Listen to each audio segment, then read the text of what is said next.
Qui ne s'est pas déjà mis en colère? Parfois même plusieurs fois par jour, pour des raisons très graves ou très futiles.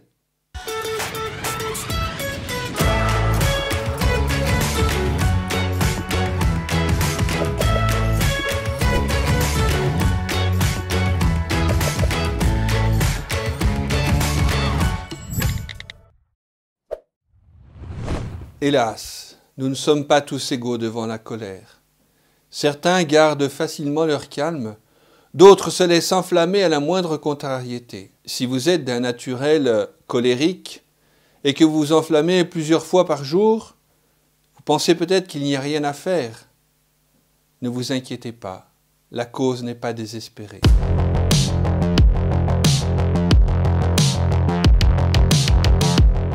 Dans l'Évangile selon saint Matthieu, nous lisons la réaction ultra-violente du roi Hérode lorsque les rois mages ne sont pas venus lui dire où était l'enfant qu'ils étaient venus adorer. Voilà donc une colère qui est un bon exemple d'un péché capital et mortel. Pour rappel, un péché mortel, c'est un péché qui est signe que l'amour est mort en nous.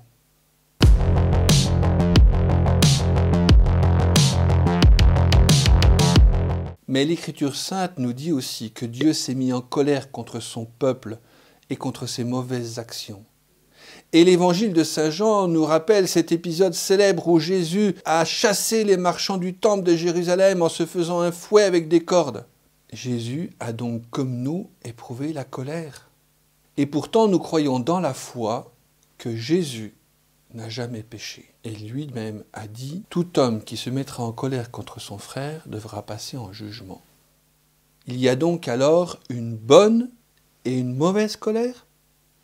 Cela demande une explication.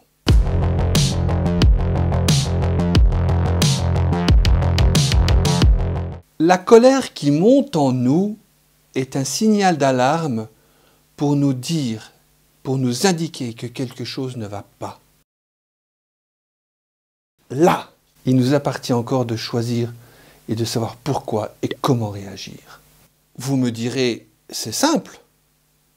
Pour ne pas pécher, il ne faut pas se mettre en colère. Eh bien, non.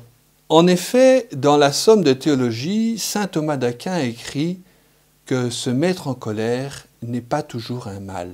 La colère devient un mal ou péché quand quelqu'un se met trop ou pas assez en colère. Par exemple, si on désire punir quelqu'un qui ne l'a pas mérité, ou alors le punir plus qu'il ne l'a mérité. Mais tu sais ce que t'es? T'es le roi des cons, au pays des emmerdeurs. Ou quand on n'agit pas en vue de la justice ou de corriger une faute. Ne pas se mettre en colère quand il faut le faire, pour saint Thomas, c'est aussi commettre un péché. Ce n'est pas possible que nous dormions tranquilles pendant qu'il meurt dehors. Parce qu'une patience déraisonnable encourage les bons comme les mauvais à mal agir. Dans le langage d'aujourd'hui, on parlerait d'un excès de tolérance. Malheureusement, en raison de notre nature blessée, nous ne parvenons que très rarement à trouver le juste équilibre. Se mettre trop en colère, pas assez en colère, se mettre en colère quand il le faut. Alors, que faut-il faire ?